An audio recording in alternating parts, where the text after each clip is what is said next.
Hello, this is David Jenkins, a Plata Town Council member from Ward 4. I will be your host for this podcast, providing updates about the Plata Town Council meetings, issues we discuss, and those issues affecting you as residents, and other related activities and issues. You can also follow me on my Facebook page, D. Jenkins, LP Town Council Ward 4. Please note the Town Council has work sessions each month on the second and third Tuesday, with our business meeting on the fourth Tuesday. All meetings start at 6 p.m. using the Microsoft Teams platform. Meeting agendas can be accessed through our town website, and all meetings are recorded. So now let's get started with our latest update.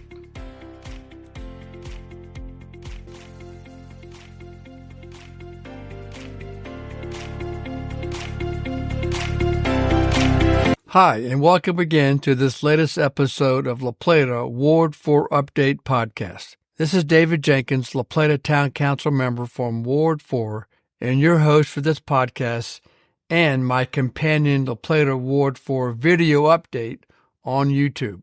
I just wanted to pause a little bit to bring you up to date about recent council meetings and activities and related issues. First, a sad and sudden loss. The passing of former council member Matt Simpson, who served on the town council from 2017 to 2021 representing Ward 2. He also was the council representative to the Planning Commission and to the La Plata Downtown Corporation. He was very active in the community with such organizations including the Adult Public Guardianship Review Board, the Conservancy for Charles County, and the La Plata Business Association.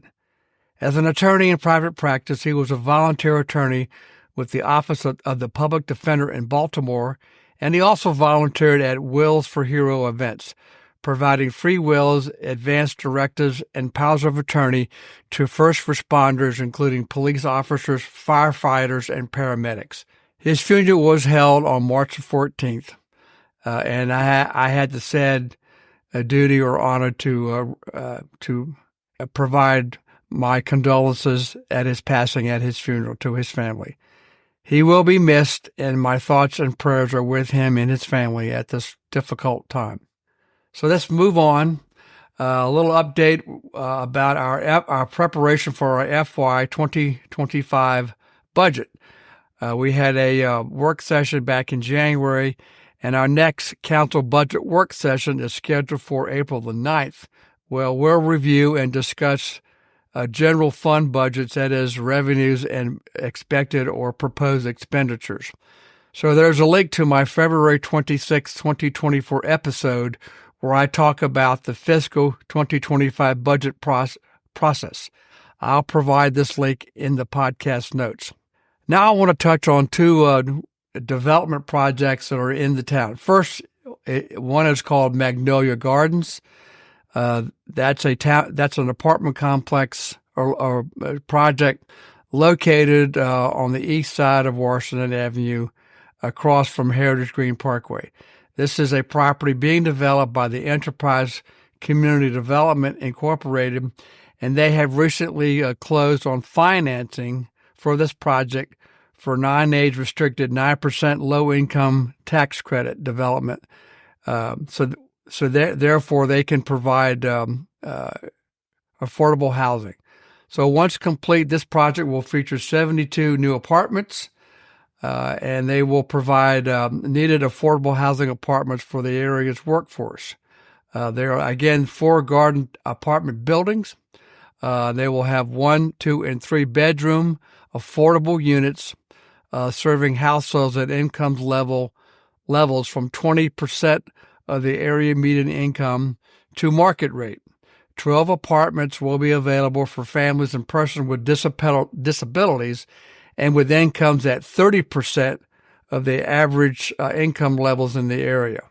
The community will be offering energy-efficient amenities featuring an on-site clubhouse with a club room, a computer center, and a fitness center, and there will be on-site parking and other park and open space recreation areas.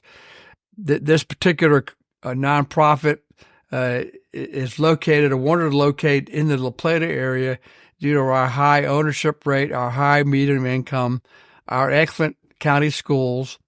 And so therefore they will provide housing options for La Plata and Charles County residents and the workforce, and hopefully then offer an opportunity for walkability and access to employment, shopping, healthcare, recreational services, and other amenities in the area.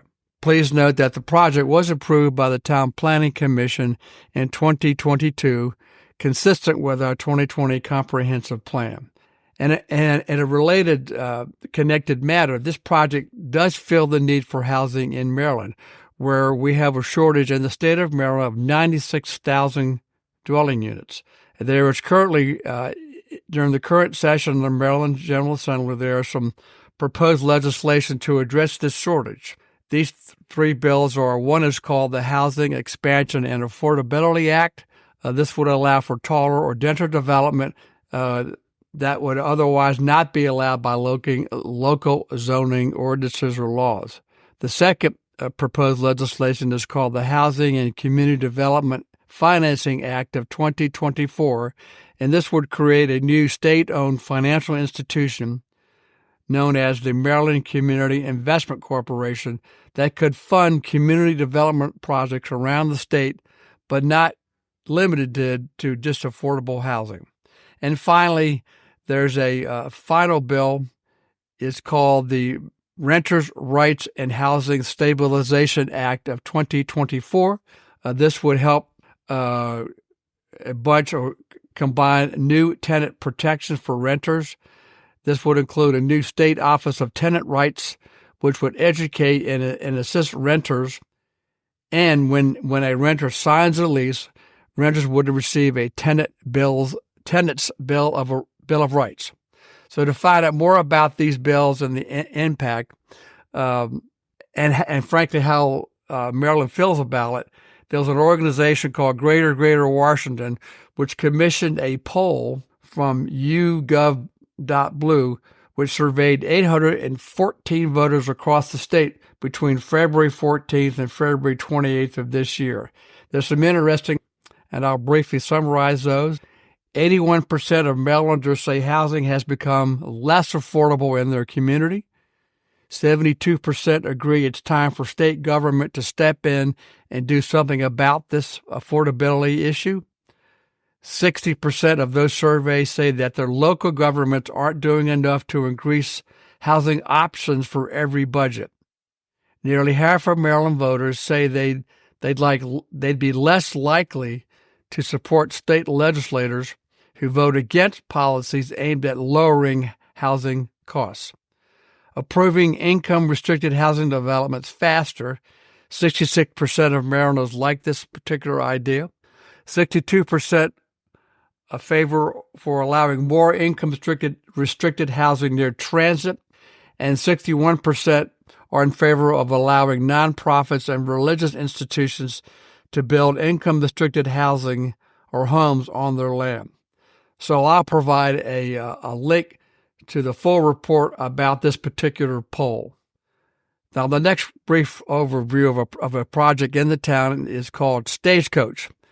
At our February 27th, 2024 meeting, a proposed development and infrastructure agreement was presented for discussion and for the council to reach a consensus, that is a majority, at least 3 votes, authorizing the town manager to enter into this agreement with the developers of Stagecoach. Let me give a brief background of the project. This is located in the southern portion within the town boundary, adjacent to or near off of Stagecoach Road, which accesses onto US 301.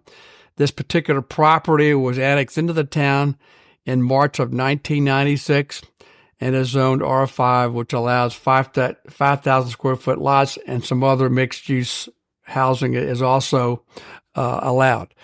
The Planning Commission approved a preliminary plan for this project in June of 2022.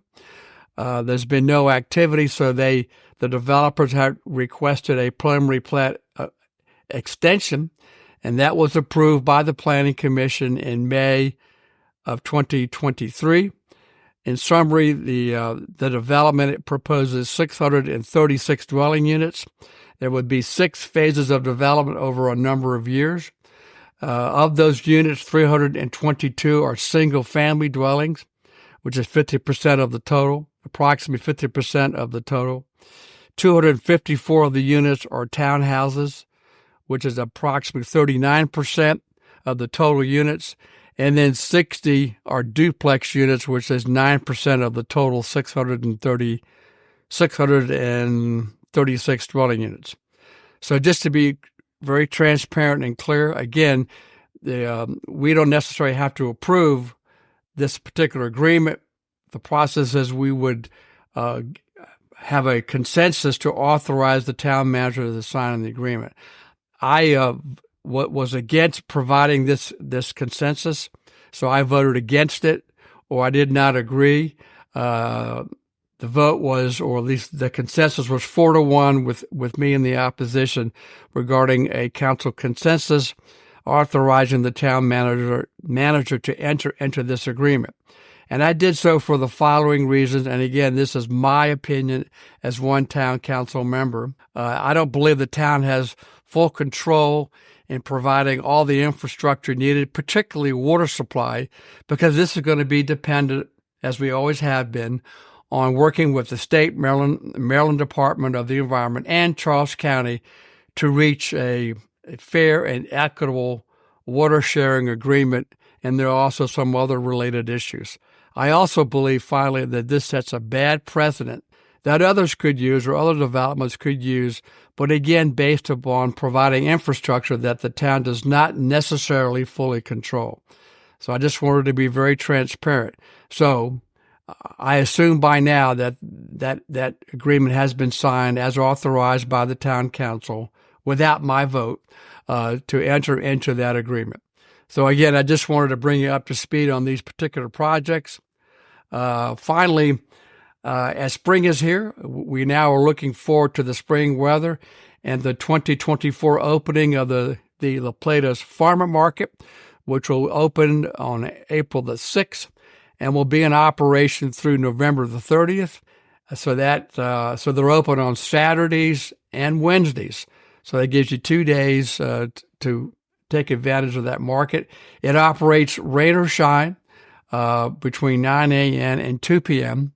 And so I'll provide a link in the notes, in the podcast notes, with more information about this wonderful asset for the town, and that is the Plata's Farmers Market.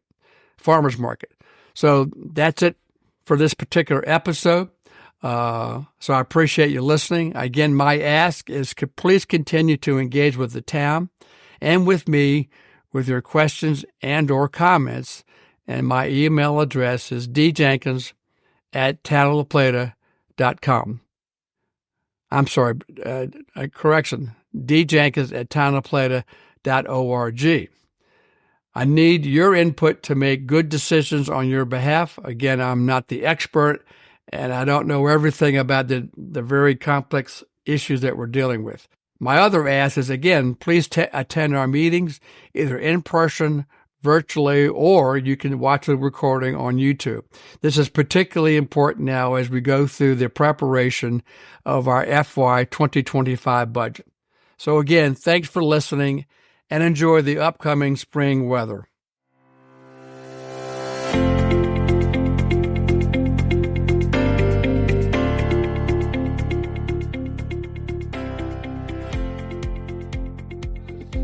This concludes the latest La Plata Town Council Ward 4 update.